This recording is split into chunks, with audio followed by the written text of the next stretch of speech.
Krishna Krishna Hare Hare Hare Rama Hare Rama Rama Rama Hare Hare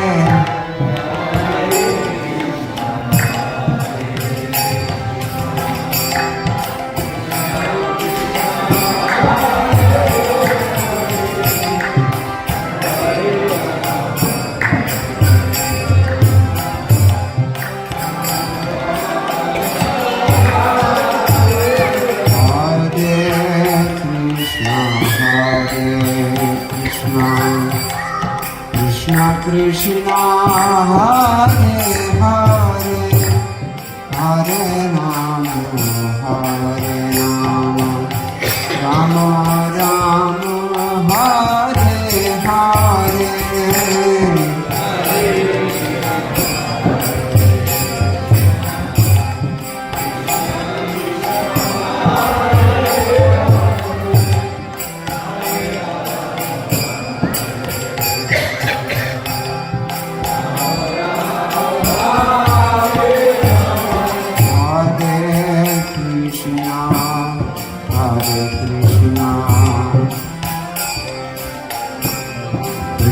Krishna Hare Hare Hare Rama Hare Rama Rama Rama Hare Hare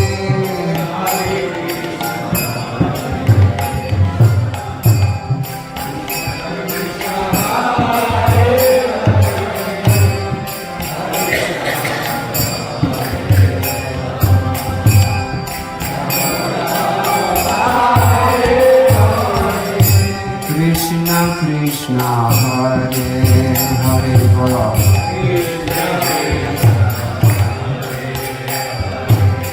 Ram Ram Hare Hare Hare Krishna Krishna Krishna Hare Hare Hare Rama Hare Rama Rama Rama Hare Hare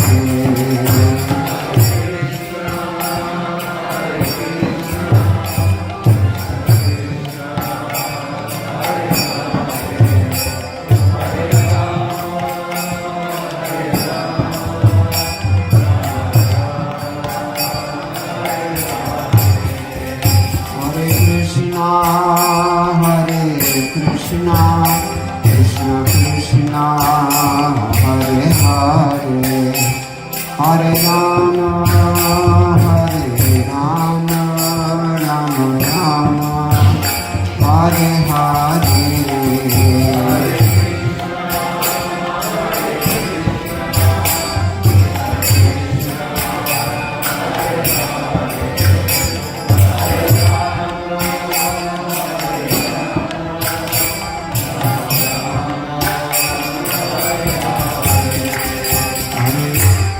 Krishna Hare Krishna Krishna Krishna Hare Hare Hare Rama Hare Rama Rama Rama Hare Hare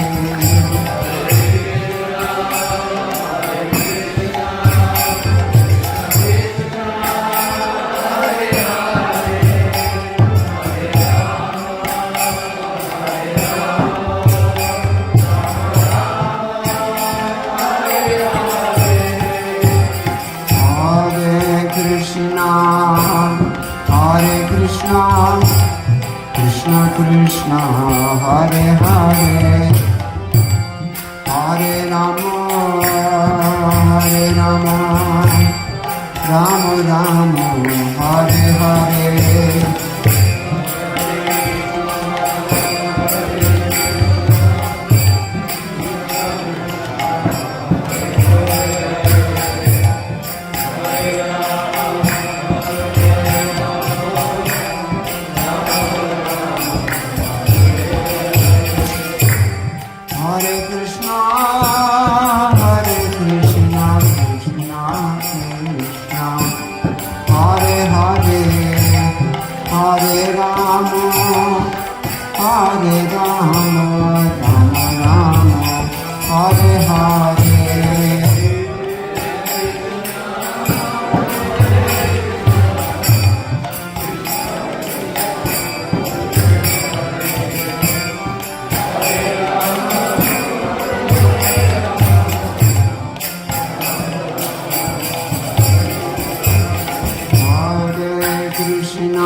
Krishna Krishna Hare Hare Hare Rama Rama Rama Hare Hare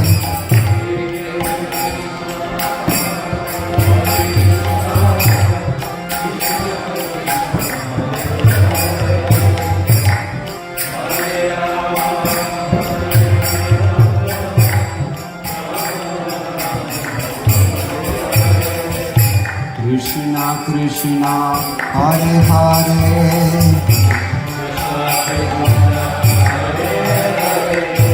Rama Rama Hare Hare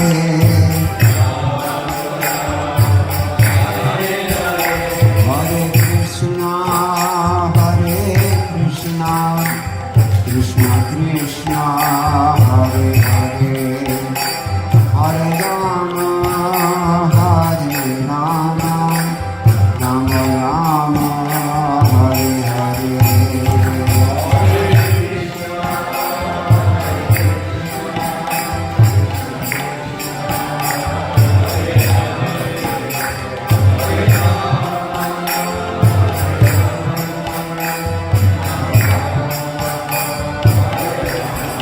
Jai Jai Prabhupada Jai Prabhupada Prabhupada Jai Prabhupada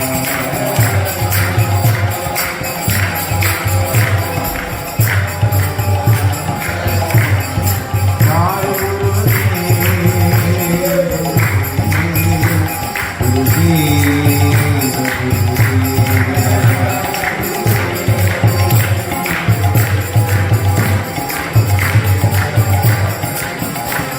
Jai Guru Hari Jai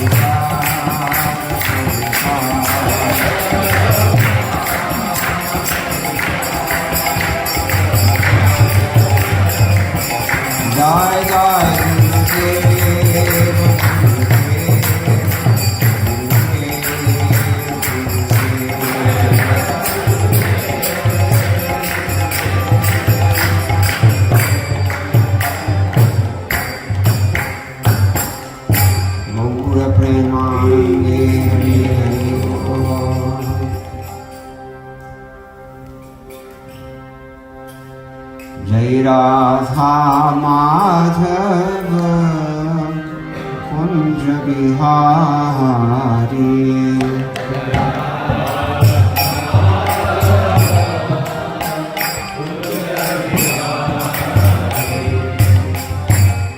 Radha Madhava Kunja Bihari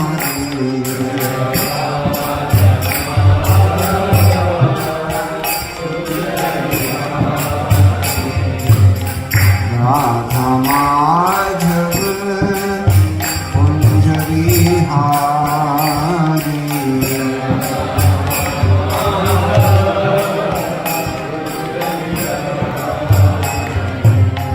गोपीजन Vallabh Girivardhari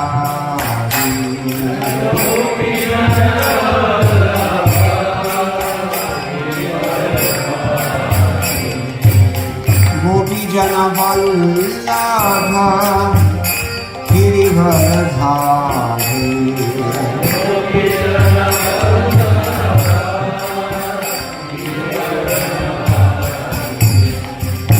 Yashodanandan Vraj Janaranjan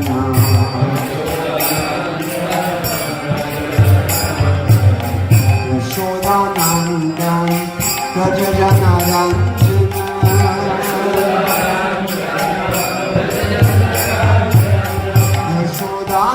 Yashodanandan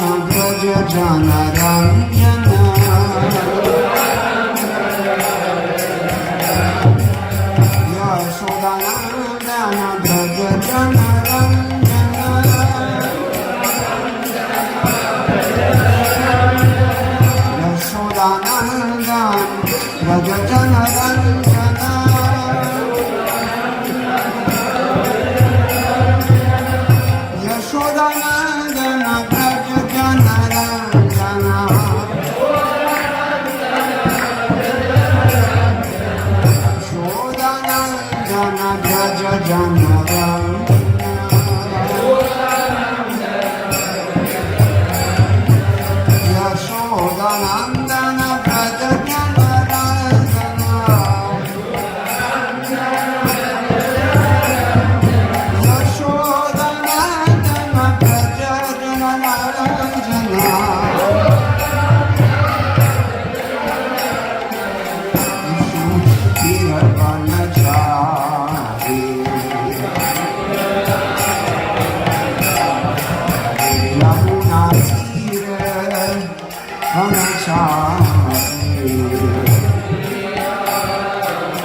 Radha Madhava Kunja Bihari.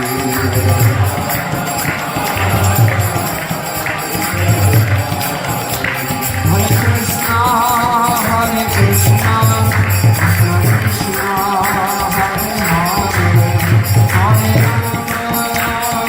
Rama, Rama Rama, Hare Hare.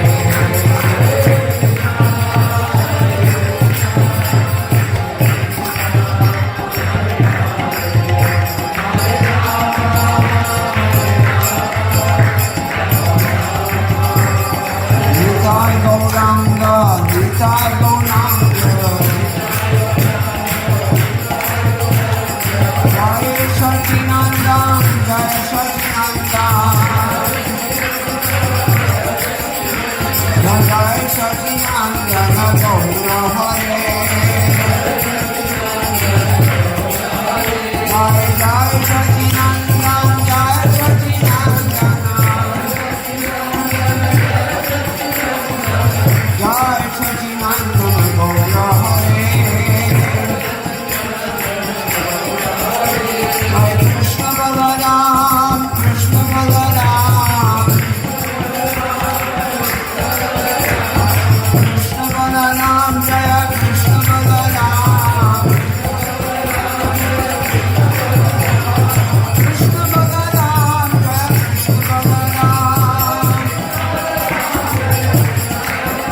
Jaya Kartika Vishakha, Jaya Radhe Shyam, Jaya Kartika Vishakha, Jaya Radhe Shyam, Jai Radha Nila Madhav, Radha Nila Madhav Radhe.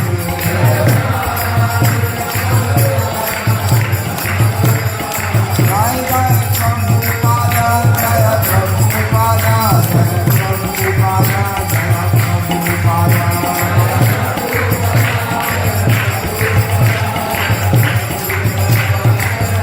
Jai Jai Gurudev,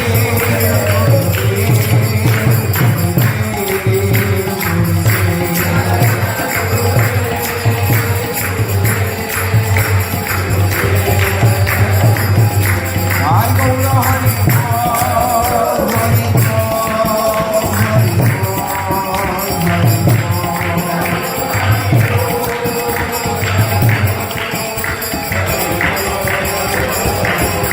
Jai Gaura Hari Bol, Premanande Hari Hari Bol.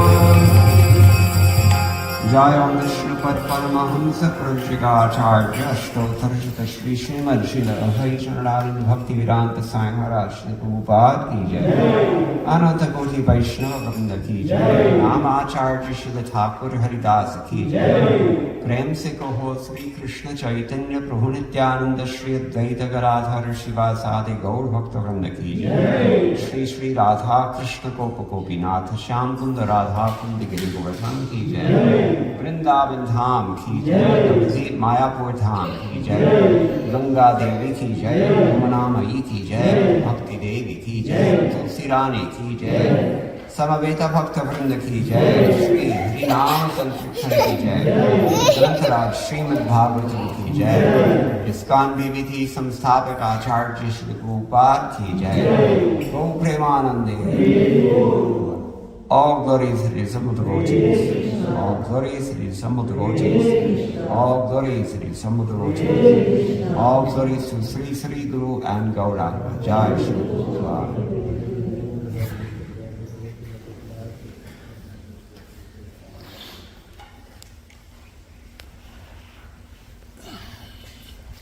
Hare Krishna. Thank you all so much for joining us for this wonderful satsanga. I would like to briefly introduce His Grace Mukunda Datt Prabhu. Prabhuji is an initiated disciple of His Divine Grace, A.C. Bhaktivedanta Swami Srila Prabhupada, the founder Acharya of Iskcon. Prabhuji joined Iskcon 45 plus years ago.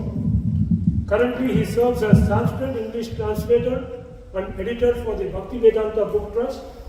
Also a scholar of Sanskrit, Hindi and other Indic languages.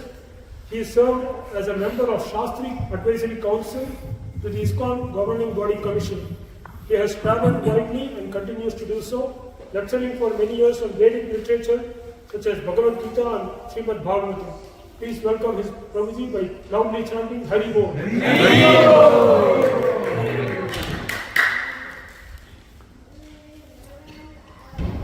Om Jnanatimirandhasya Jnananjanashalakaya Chakshurunmilitam Yena Tasmai Shri Gurave Namah Shri Chaitanya Manobhishtam Sthapitam Yena Bhutale Swayam Rupa Kadamahyam Dadati Swapadantigam Vandeham Shri Guru Shri Yutapadakamalam Shri Gurun Vaishnavamscha Shri Rupam Sagrajatam Sahagana Gunatam Vitam Tam Sajivam Sadvaitam Savadutam Parijana Sahitam Krishna Chaitanya Devam Shri Radha Krishna Padan Sahagana Lalita Shri Vishakhan Vitamscha He Krishna Karuna Sindho Dinabandho Jagatpate Gopesha Gopika Kanta Radha Kanta Namostate Tapta Kanchana Gaurangi Radhe Vrindavaneshwari Rishabhanu Sute Devi Pranamami Haripriye Vancha Kalpatarubhyascha Kripa Sindhubhya Evacha Patitanam Pavanebhyo Vaishnavebhyo Namo Namaha Jaya Shri Krishna Chaitanya Prabhu Nityananda Shri Advaita Gadadhara Shri Vasari Gaur Bhakta Hare Krishna Krishna Krishna Hare Hare Hare Rama Rama Rama Hare Hare Madhgavira Gopala Svipuryat Kripaya Yadi Tadaiva Sampayaha Pitva Rishayustat Priyajanaha. In the end of his 10th canto commentary on the Srimad Bhagavatam, our great predecessor Acharya Srila Vishwanath Chakravarti Thakur prays, My dear Lord Gopal, only if you accept my words as your cows will they be able to produce sweet milk in the form of Krishna Katha to give pleasure to your pure devotees. We probably need a separate room for the children, if possible. I didn't have any particular topic chosen for tonight, but if any of you have any questions or if anything you want to hear about, we can discuss that. Today I think is Vrindavan Das Thakur's. Yesterday. Oh, was it yesterday? Yeah. So no? Shall we all pack up and go home? Nobody's interested? We discussed at Sadhu Sangha retreat, how do you get a taste for Krishna Katha if you don't have it? Who knows the secret? Somebody who wasn't there. In the first canto, chapter 2, text 15,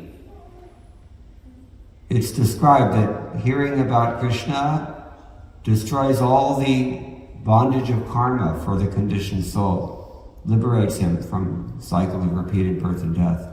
And so Sridhar Swami, in his commentary on that verse, he raises the question that if this is so, then why is it that people don't have a taste for hearing? And he says, well, what am I supposed to do? I understand that this is good for me, it releases me from my karma, but I don't have the taste. So would anybody know the answer? 1.2.16. It's a famous verse. I'll give you a hint. Shru shru shoho. Repeat. Yes. Shru shru shoho sharadhanasya vasudeva katharuchi syat mahat sevaya vipra punya tirthana shevanat. You get a taste for hearing about Krishna by rendering service unto those pure devotees who are very much steeped in that taste for Krishna Katha. And how this is so is not something we can necessarily understand, but it happens mystically. And anyone who serves a pure devotee sincerely tries to do Mahat Seva. Mahat Seva means two things. It means great service, Mahat Seva, or it means service to someone who's great. And in the commentaries there, the acharyas point out that Mahat means a person who is nishkama, and nishpapa more particularly. What to speak of nishkama. A person should be freed from sin. So satam prasangam navavirya samvido bhavanti hrit karna rasayana katha tad joshanat ashwapa varga vartmini shraddharatir bhaktir anukramishyati. When we're hearing about Krishna in the association of pure devotees, or even those who are trying to become pure devotees without any personal motive, actually that's the same thing. As to be a pure devotee is to try to become a pure devotee without any self-motivation. What kind of self-motivations do we have? We can put them into two categories. Rupa Goswami puts them into two categories.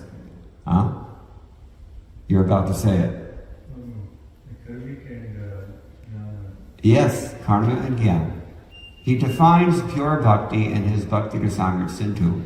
Anyabhilashita shunyam karma jnana anavrutam anukulyena krishnanushilanam bhakti rutama.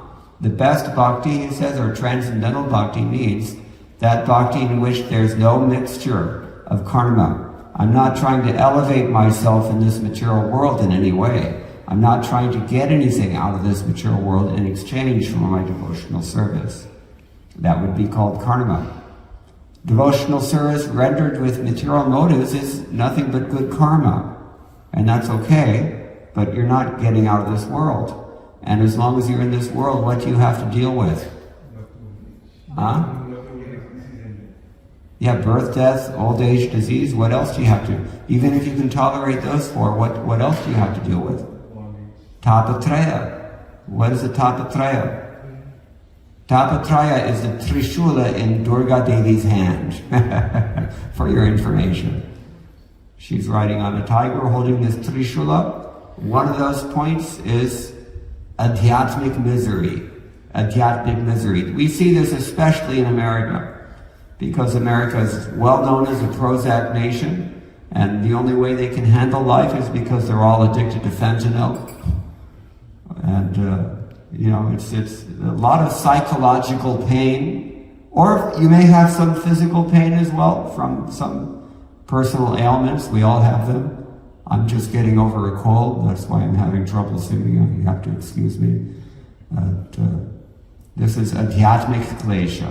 Another point of Durga Devi's trident is adipautic klesha. Even if you can tolerate your own stuff, then you have to deal with other people, and that's not so easy. Sometimes, not sometimes, actually, it's pretty common nowadays, people are so much unable to deal with other people and so dysfunctional in their relationships that they just want to live alone, and because no man is an island and you cannot be happy like just by yourself, who do they get to accompany them?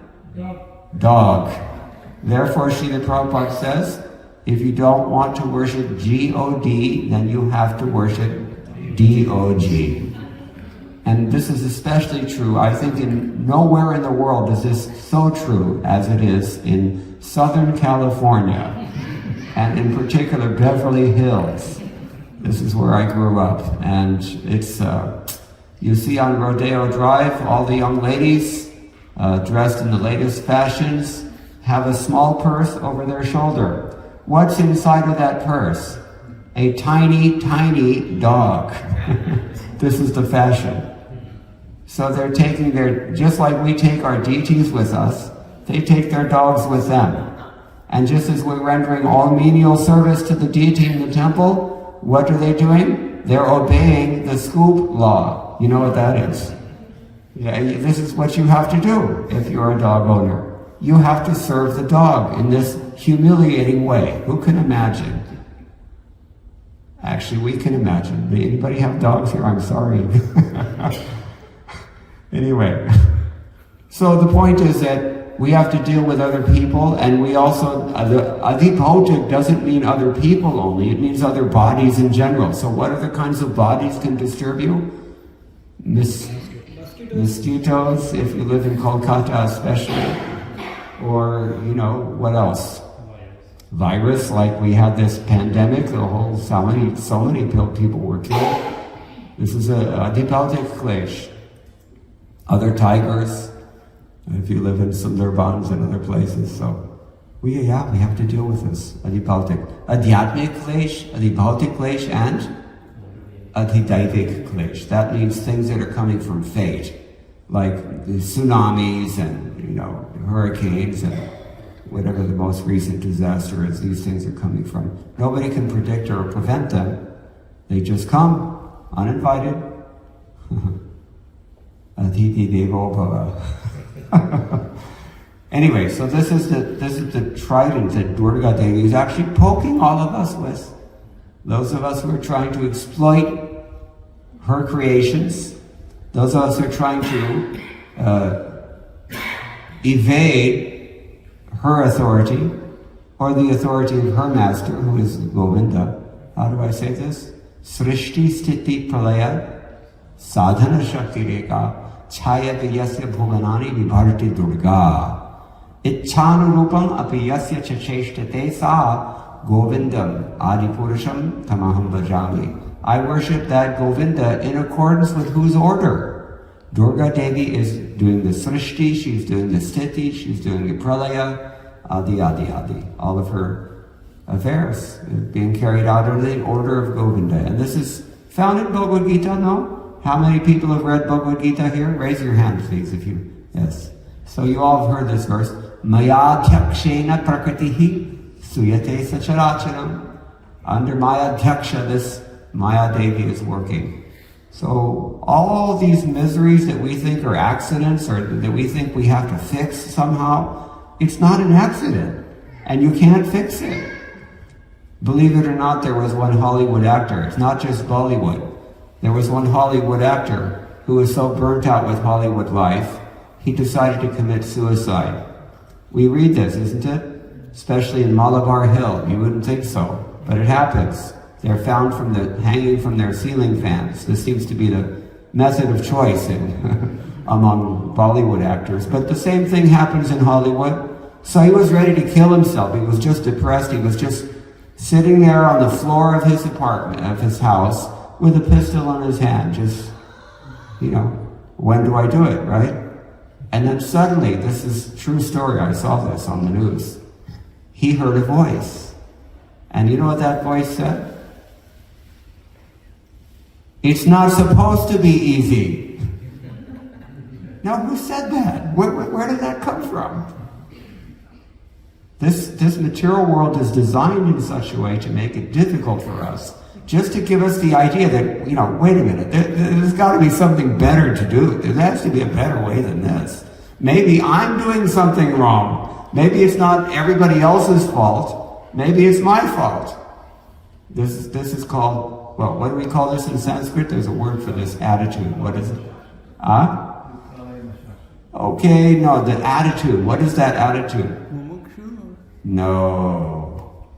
Maybe I'm wrong. Maybe it's my fault. Maybe I'm the problem. What is this attitude called?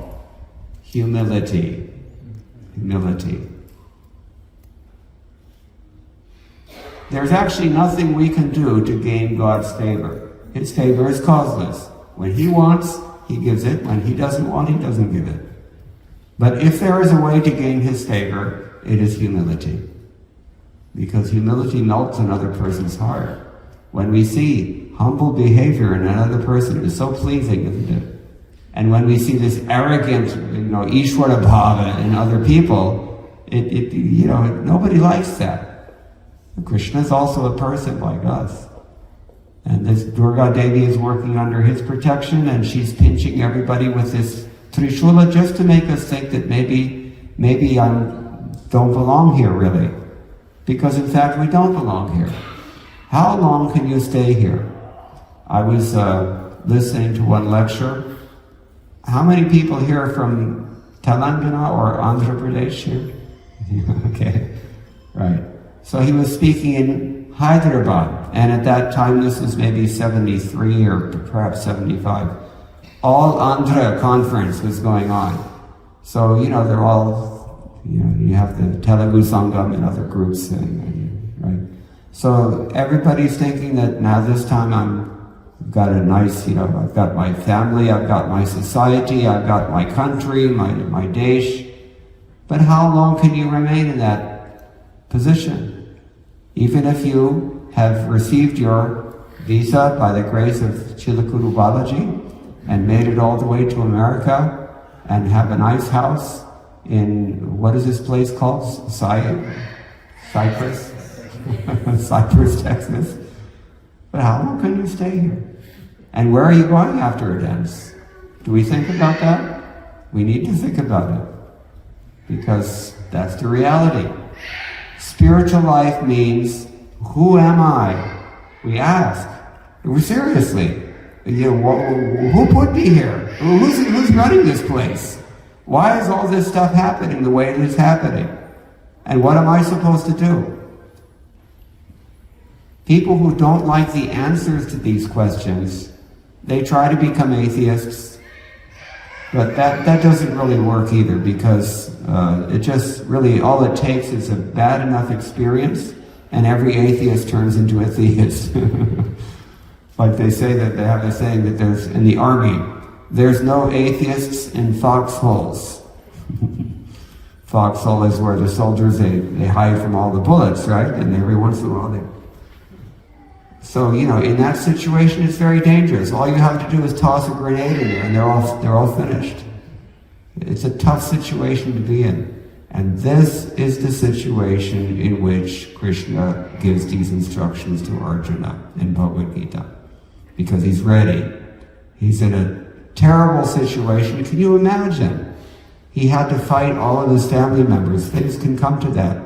Anybody who's ever had an inheritance struggle, you probably know about this. It can happen, and it's amazing what money can do to your own loved ones. It's amazing in this world. We're so attached to money. It's such a great danger. But Arjun was in such a situation, and he didn't know what to do. He said, Krishna, I'm completely bewildered about this. I don't want to kill all these people, but what am I supposed to do? And that's the context in which Krishna speaks Bhagavad Gita. But Arjun was humble. Listen to say, we have to be a little bit humble. And if you are not humble and not willing to be humble, then you will be humbled. Because that's what Maya Devi does. That's the whole point. Just like in the penal system here, I think even in, what is this, Travis County, is it? Harris County. Yeah, there's Travis County somewhere else. Austin, yeah, I used to go to school there. Anyway, so in the penitentiaries, the prisoners all have to undergo a process that is known as attitude adjustment. What does that mean?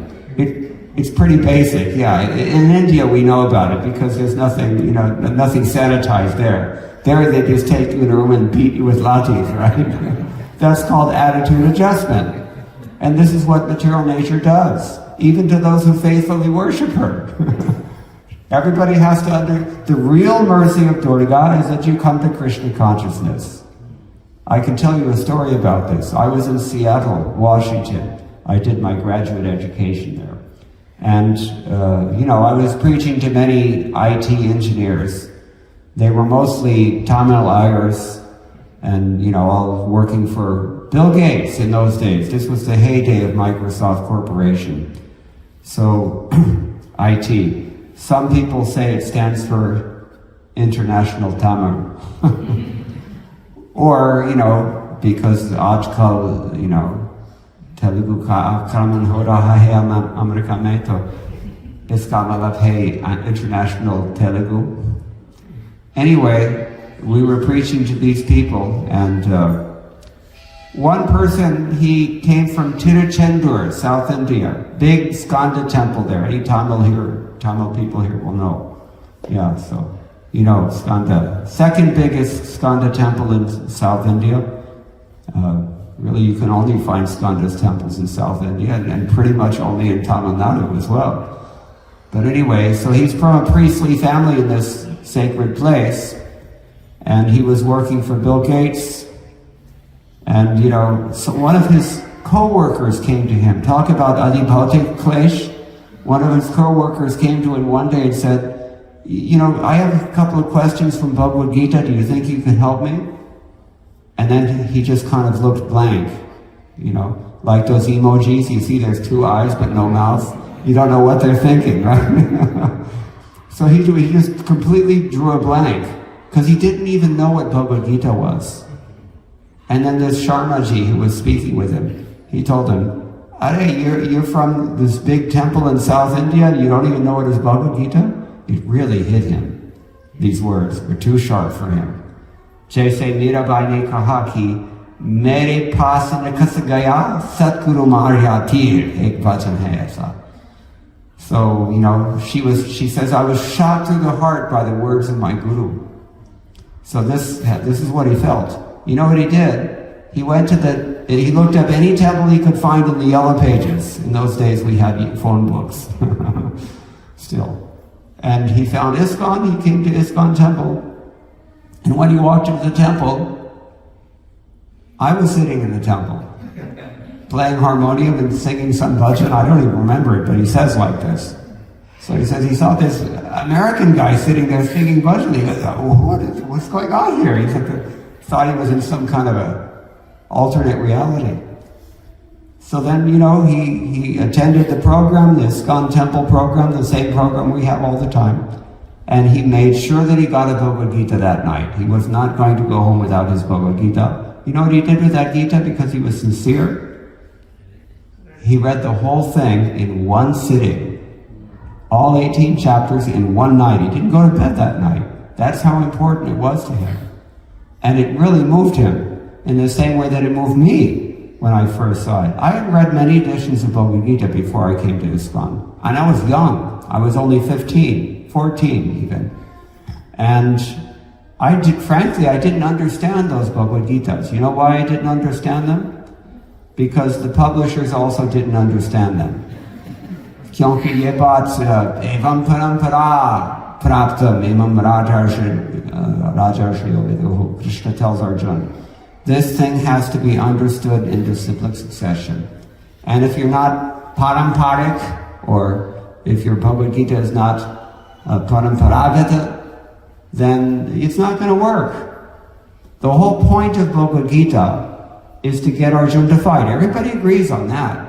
We have different interpretations of Bhagavad Gita, different sampradayas, different schools of thought, but everybody knows that at the end of that conversation, Arjuna is going to fight, correct? And so the point of the Bhagavad Gita is to get us to, maybe if you're a Kshatriya, you can also fight, but everybody has to do his duty. And they have to do their duty in a particular consciousness, and that consciousness is called bhakti. And bhakti, the essence of bhakti is love. Real love means it's not mixed with anything karmic, it's not mixed with anything speculative. Nothing in it for me. That's true love. Anybody here know the name of Dr. David Courtney? He's local, he lives here, you know it. Okay. Yeah, maybe your kid's tabla teacher. Okay. He was also my tabla teacher. Texas Institute of Indian Studies. So he actually wrote an essay that he gave me once, and I was interested. That his thesis in this essay, the essay was about arranged marriage. Something everybody needs to think about in life, right? Marriage. So he was arguing for arranged marriage. And you know what his argument was? Arranged marriage is actually the best system of marriage. Why? He had an arranged marriage himself, by the way. He married a girl from Andhra Pradesh. Small world. And she sings Gwalior Gharana Khyal, and he plays tabla. The student, we should say Shagird of Sheikh Dawood Khan of Hyderabad. Old-timers may know that name. Anyway, so in this article he's saying that the reason that arranged marriage works is because you have absolutely no reason to marry that person.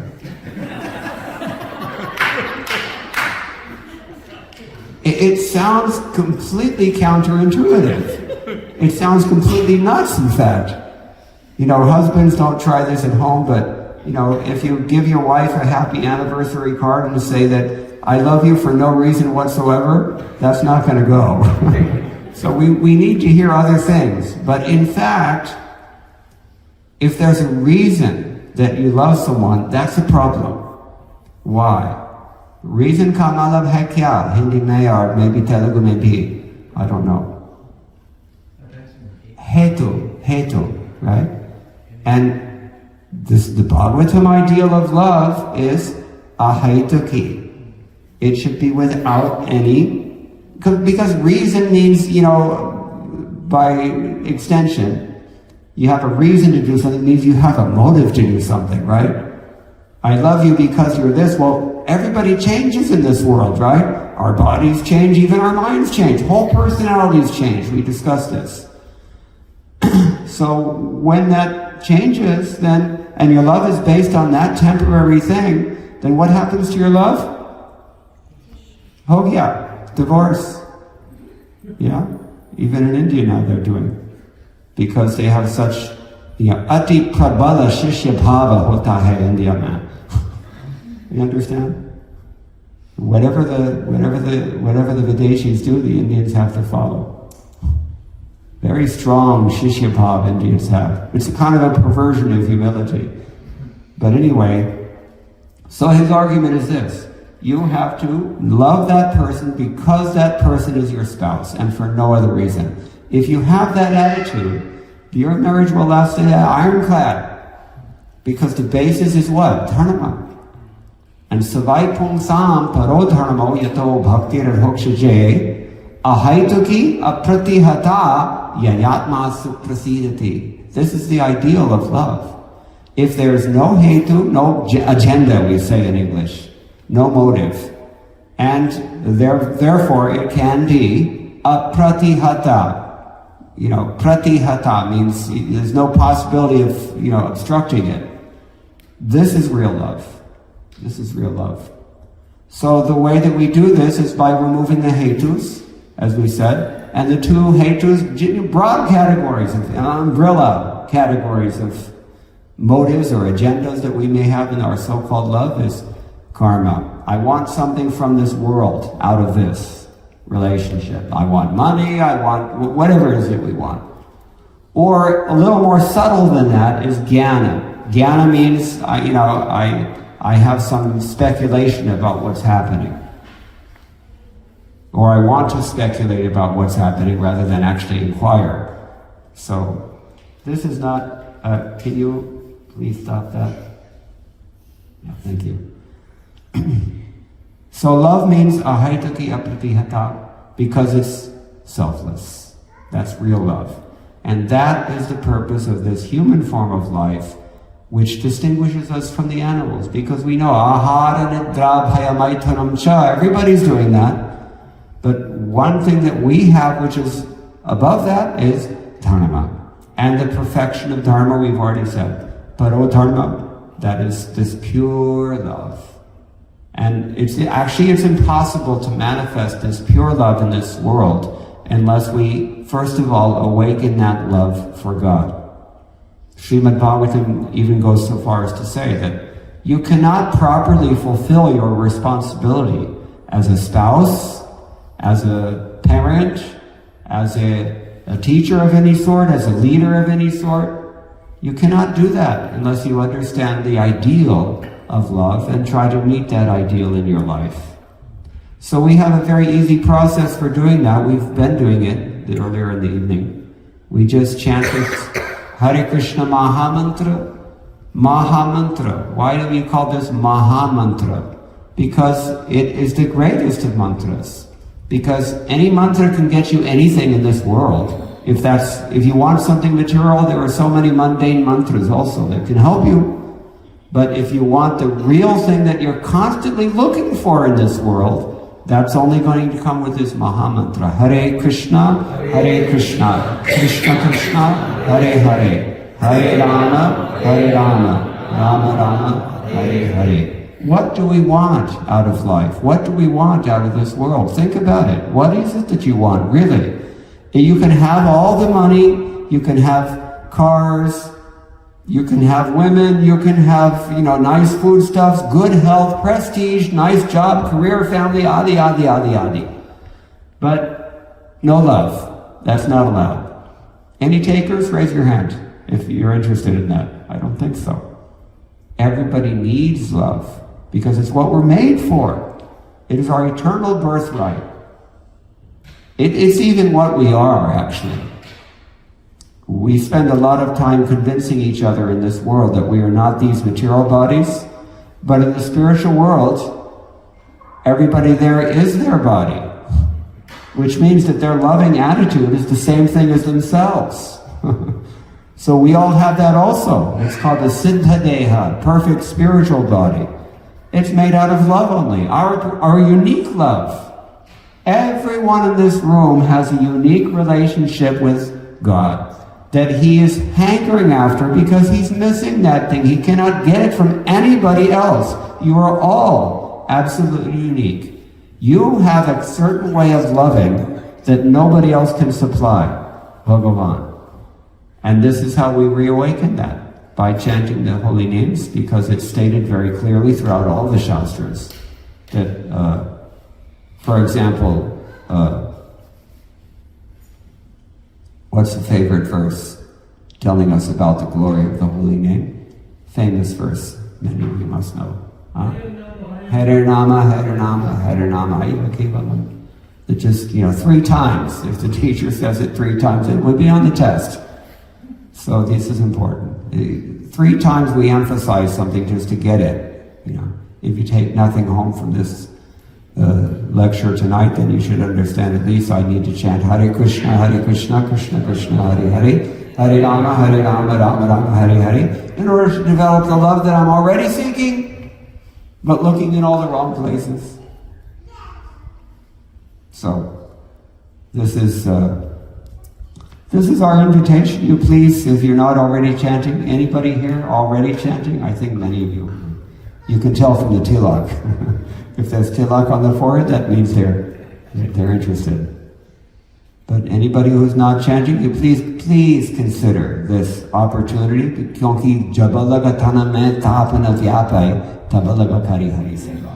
This body will not last forever. Any minute it can be gone. Like a drop of water on a lotus leaf. Shankaracharya said, Nalini talagata jalamate talalam tadvad jivitamate chapalam. This is poetry. So, but it means that. It means only that. We're like a little drop of water on a lotus leaf with a waxy surface. It's gone.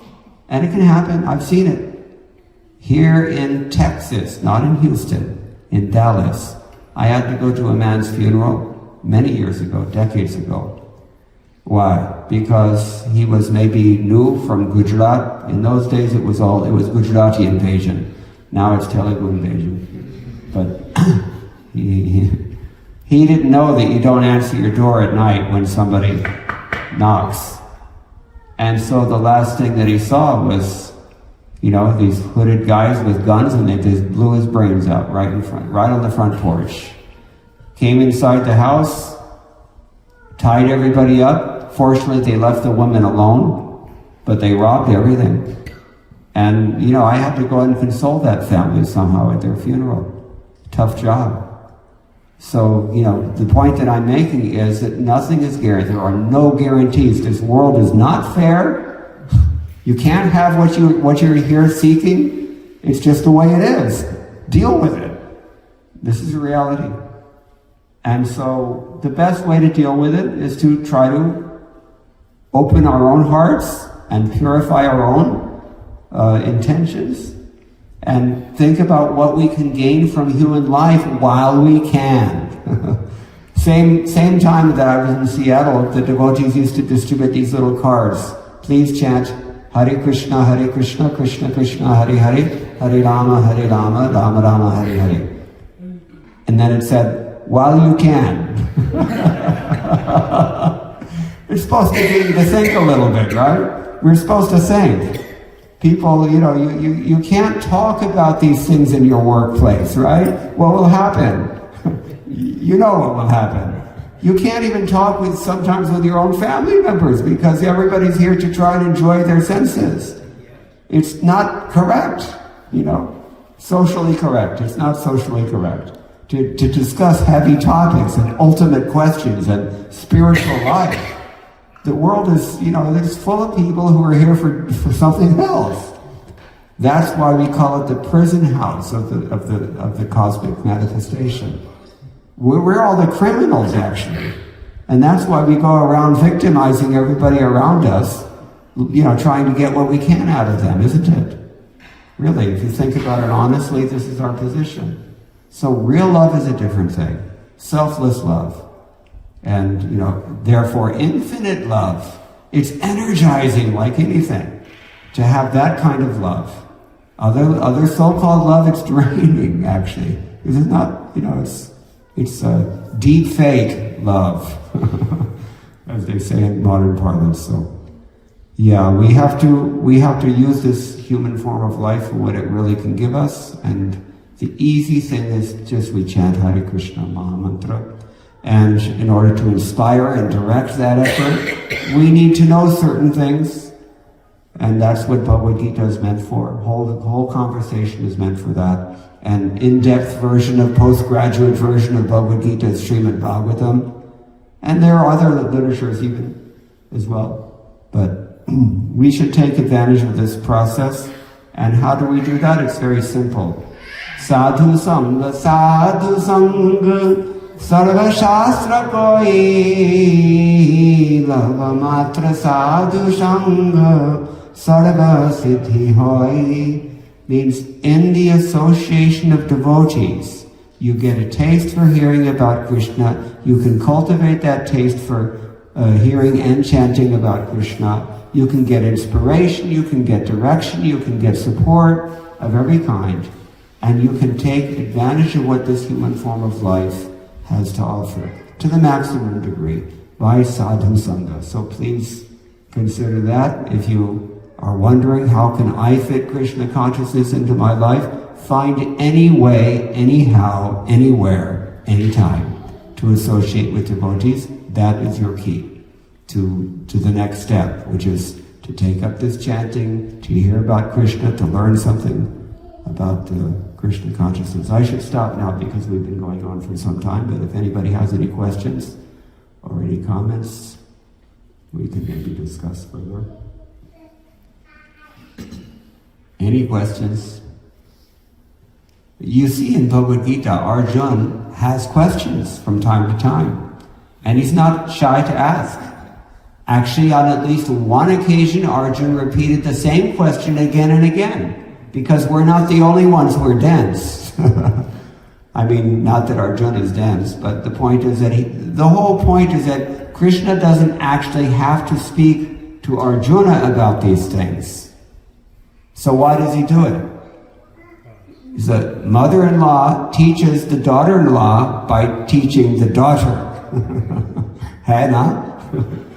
So, this is why Krishna is teaching Arjuna. Bhaktosi me sakhacheti rahasyam etatutamam. You're a devotee, you can understand. Therefore I'm speaking to you, and you will take it, and your example will be observed by the world. It's not lost on intelligent people. They notice. Whatever you're doing, people notice. So be an example yourself. Take to Krishna consciousness. Bharata bhumi te hoilo manusya janma jar janma shartha kare korapar bakar. It's a famous verse. Chaitanya Mahaprabhu said, anybody from Bharata bhumi, you should understand you are a cultural and spiritual ambassador to the rest of the world. And you have a responsibility to internalize this, assimilate it yourself first. This is how I don't know South Indian languages, but no, every North Indian language you have your secondary verb goes first, your primary verb follows, correct? Right? Market jake, hira kharilo, right? So, janma sartha kari, this is a subordinate verb. It means you have to do it first. Then you can think about, karopara. Then you can help somebody else. But you cannot give what you don't have. Say it. You cannot give what you don't have. You cannot give what you don't have. Say it one more time. You cannot give what you don't have. Go home and think about it. This is the point. So Arjuna has questions. He's raising his questions, and even one question he asked Krishna twice, and Krishna patiently is explaining everything. So don't be afraid to ask questions. If you have any question at all, please follow Arjuna's example. It's meant for you. Go ahead. Yes? Hare Krishna, Prabhu. If there's any one book you would recommend to a first timer, what would it be? One book meaning of Srila Prabhupada's books. Sure. There's a very nice book. Well, you can always pick up Bhagavad Gita.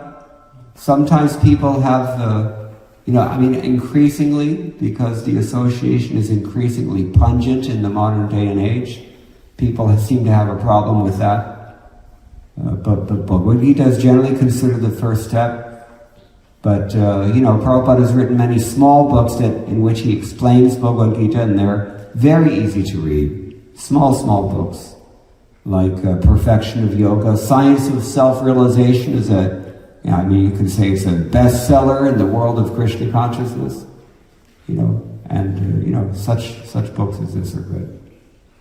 Prabhupada generally advised us, you read Bhagavad Gita first, read Srimad Bhagavatam second, and then Nectar of Devotion, Chaitanya Charitamrita, Ishopanishad, like that.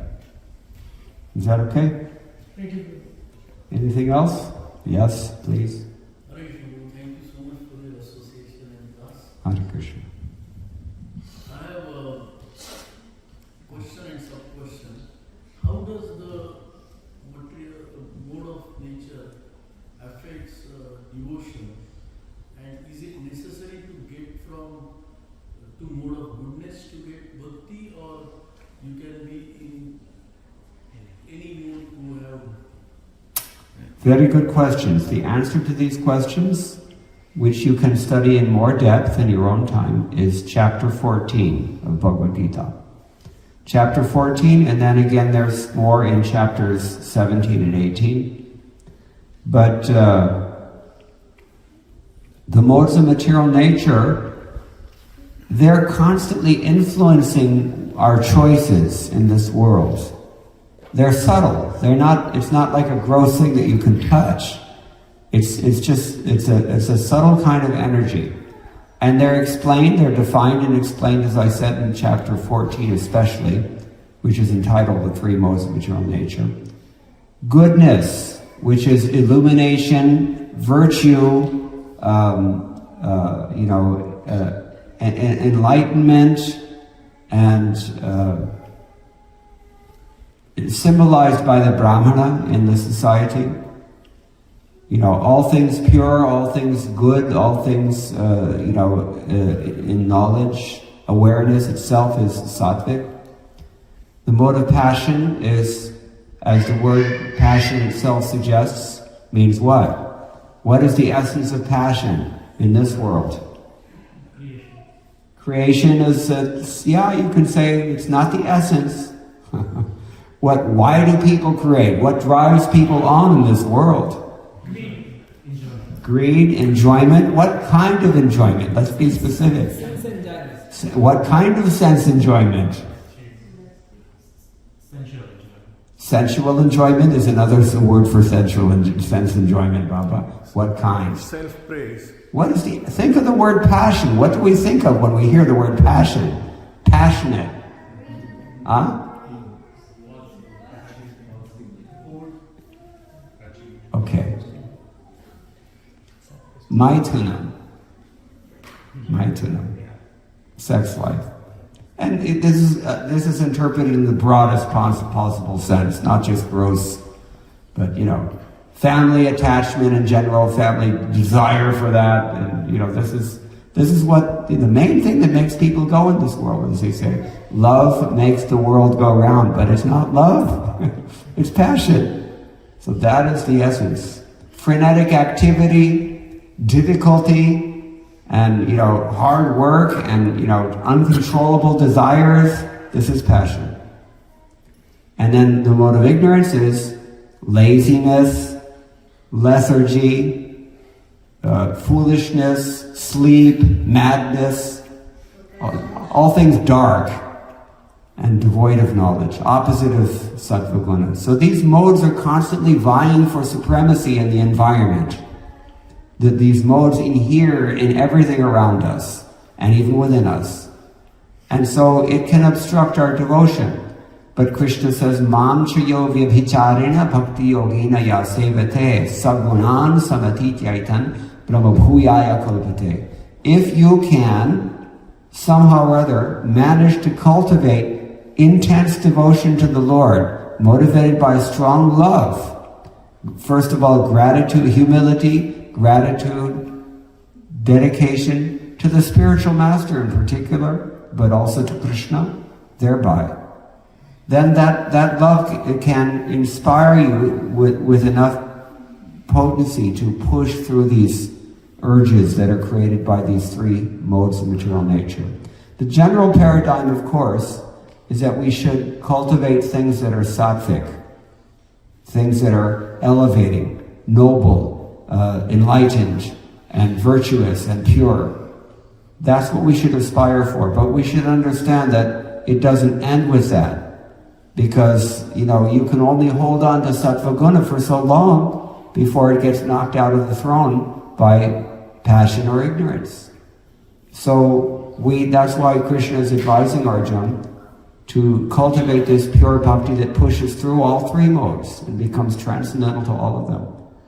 But the springboard for developing bhakti is sattva guna. That's why we live a generally sattvic lifestyle. It is important. It's not unimportant. But it's not in and of itself the goal. Is that clear? Does it answer your questions?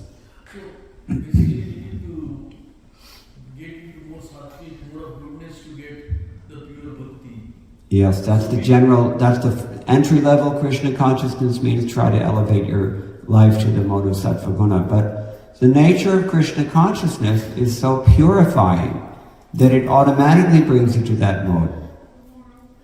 So really what we have to concentrate on, as I said, is to choose our association wisely, choose saintly people to associate with, avoid people who are not saintly, and that association will automatically elevate us and will automatically inspire us and engage us in devotional service, by which we transcend all the modes. Is it more clear? It's a very good question. Remember, chapter 14, Bhagavad Gita. You have Bhagavad Gita at home? So you read chapter 14 very carefully. Yeah. All right. Anything else? Yes? While chanting, mind goes everywhere. So, Oh, it sure does. how would we handle this? How do we handle this? Yeah, where I live in Vrindavan, we see monkeys all the time. And I just, I see these little, scuzzy little creatures and just think that, this is what my mind is like this. That the mind is like a monkey. How do you deal with monkeys? Only thing. Anybody's been enough time in Vrindavan, from the experience, only one thing that the monkeys actually mind. What is that? No, not a banana. That's the last thing we want to feed a monkey. A stick. A big solid stick that hurts. That they understand. That they will respect only. And we have to do the same thing with our minds. Because the mind will tell us, no, you don't have to don't be a fanatic. You can sleep in until after sunrise. you can eat any damn thing you want, you can go and do this, you can go and do that. This is what the mind will tell us. And the stick of the instructions that we receive from Krishna and Bhagavad Gita, that is the only thing that can control the mind. You have to say, no, I'm not going to do what you want, I'm going to do what Krishna wants. And that's it. Sorry. Wham! This is what our acharyas have said. First thing when we wake up in the morning, we have to beat our minds by chanting Hare Krishna. And last thing before we go to bed at night, the same thing. Actually, it's worse at night because the beginning of the day is sattvic, midday is passionate, end of the day becomes tamasic, and by the end of the day we're just like so worn out that we're like, we feel like demons again. You begin the day as devotees and by the end of the day you feel like a demon. And maybe you're even acting like one also. It happens. Because the modes are very strong and irresistible. But if we determine ourselves through discipline, disciple means discipline, then we just have to treat the mind like this. And Rishabhadev tells us later on in the Bhagavatam, you should never ever trust your mind. You shouldn't think, well, I'm a devotee, it's just, I'm okay. No, sir. This mind can never be trusted. You always have to act according to the Guru Sadhu Shastra Bhakya Chitete Koryaikya. Narottam Das Thakur says. Whatever the Guru says, whatever the Shastra says, whatever the sadhus say, that thing I'm going to do. Not going to listen to what my mind wants. So yeah, it's tough. It's not easy. But, hote. Another thing is, it's described in one yogic text, the Lakshmi Tantra, that the mind is like a bear. So as soon as you sit down to try to focus on your mantra, then this bear is there, right? And you're in the room with a bear. What do you do with a bear in a room? The only thing you can do is ignore the thing and do not feed it under any circumstances. And then, gradually the bear becomes weak, and then the bear sits down, and then the bear's, maybe he's still looking at you, but he doesn't do anything. And then he falls asleep, and then you're good. It's like that. It takes practice. So, Shanai Rupadamed, Krishna says, it takes a little time and it takes some discipline. But he assures Arjuna, because Arjuna is asking a similar question. He says, it's like trying to control the wind to control my mind. It's like so all over the place.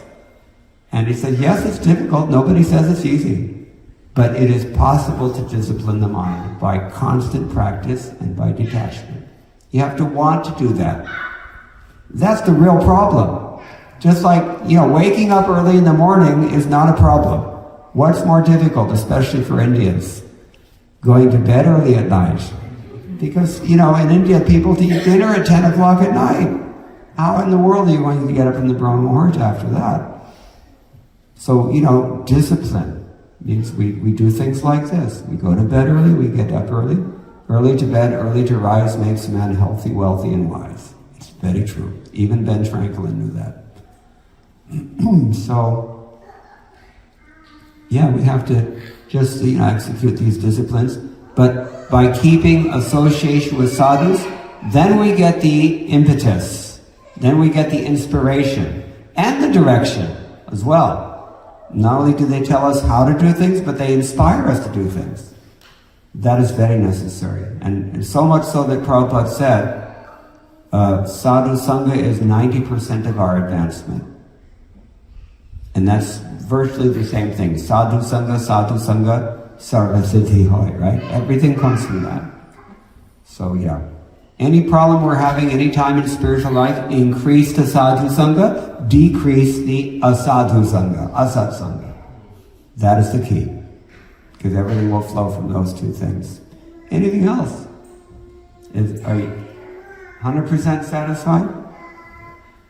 Okay. Anything else? Yes. Prabhu,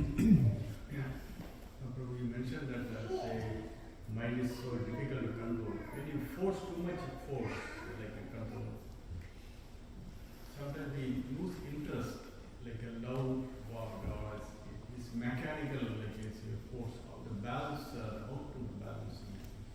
a mother has to force herself when dealing with a young child, right? She has to force herself to do things. Like, the most painful thing, I think, for any parent is you have to discipline the child severely. It really hurts. My mother used to tell me, this is going to hurt me more than it hurts you. But you have to do it. You have to do it. So, that force or that discipline, the discipline is artificial. Discipline means it has to be artificial or otherwise it's not discipline. Discipline means you're doing something other than what you really want to do. That is the nature of discipline, but the discipline is not necessarily only mechanical. It should be motivated by love, or at least by a desire for love. If I want to learn to love Krishna, then I have to follow this discipline. Otherwise, I'm never going to get out of this rut that I'm in. So it's not necessarily mechanical. One devotee told Prabhupada, he complained. Prabhupada sent him to the store to buy some vegetables, eggplants. So, he came back with the eggplant, and he gave it to Prabhupada, and he said, Prabhupada, the whole time I was thinking about this girl, and I wasn't chanting Hare Krishna, and I was, Maya the whole time. Prabhupada said, did you get the eggplant? Yes. Okay. God bless you. Yasya prasadat bhagavat prasadat. See?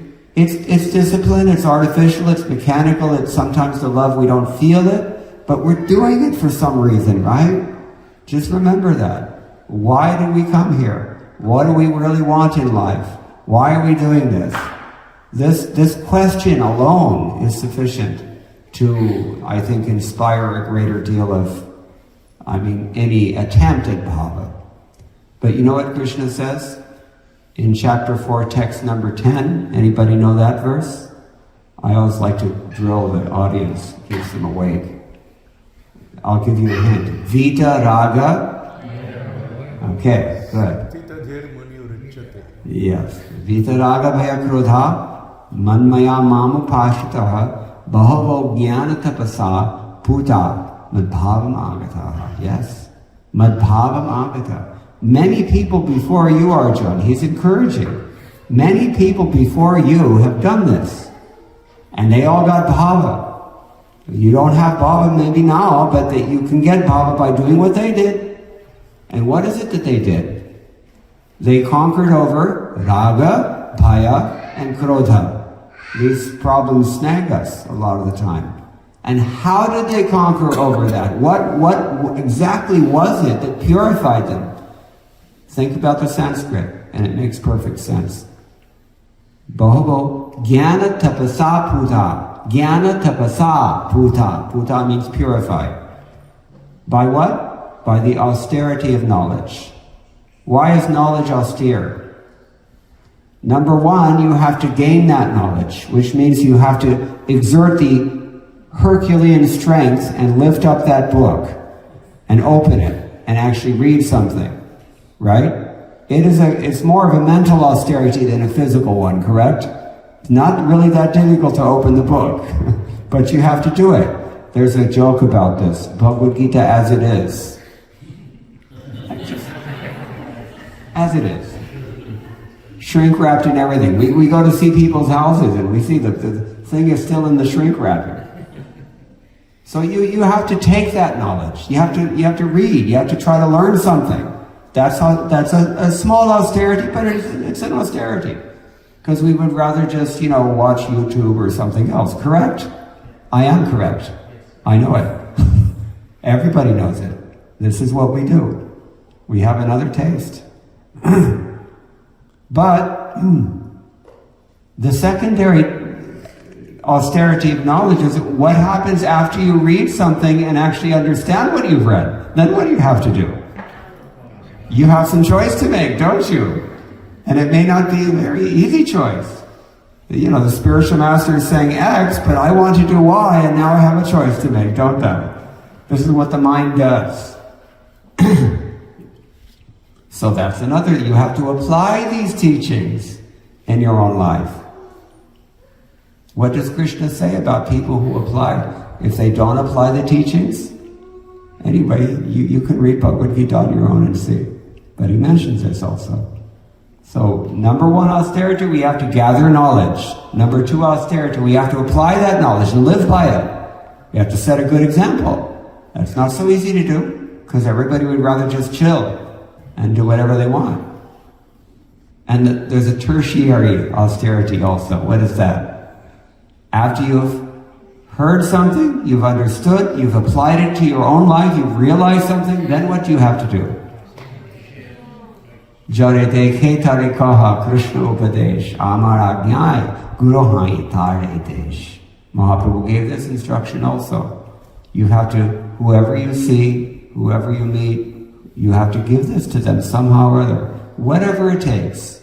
I used to work in the University of Washington. All of you are working in your place. You know, you have your team meetings, right, every week, and somebody's going to bring refreshments every week, correct? So I used to bring cookies. Cookies are, harmless. Who's afraid of a cookie, right? But they were prasadam cookies. For some people, they're so hardcore that nothing else can get through to them. Only way to catch them is by the restaurant, which is why Tamal Krishna Goswami told us to make one here in Houston. So prasadam, whatever it takes, it's all within that general instruction that Jarideke Tarikara Krishna Pradesh. Because gradually, if somebody's taking prasadam, then one day he'll start to think, and he'll. Let me tell you another true story. Do we have time? What time is it? Okay. Yeah, I told him earlier, keep me on track because we have to get up early. Kidam is heavy. 8:30, okay, so Anyway, I've seen in Dallas, Texas, have you seen this Kalachandji's restaurant? Very successful restaurant from the very start because Tamal Krishna Goswami planned it that way. I used to see customers come year after year after year, the same people. They only go into the restaurant, they eat, they pay, they leave. They're not interested in the deity, they're not interested in the books, they don't associate with devotees, it's a business, they do their business, they leave. Decades, I'm seeing the same people coming, year after year after year, and I'm thinking in my mind, I had this doubt. We say that prasadam, they'll get some Agyanta Sakruti and Mahaprasada Govinde and all that, but I'm not seeing these people coming anytime soon. Then what happened in 2009? That's a full, 80, 90, 2000, almost 30 years it took. I went into the temple one day, and then I saw that the person who was blowing the conch to end the arti was one of these customers from the restaurant. Something snapped finally. He took initiation. He's doing the puja. I couldn't believe my eyes. That the same day, I went down to the treasury office and I saw another one of those customers sitting in the treasury office doing seva for the temple.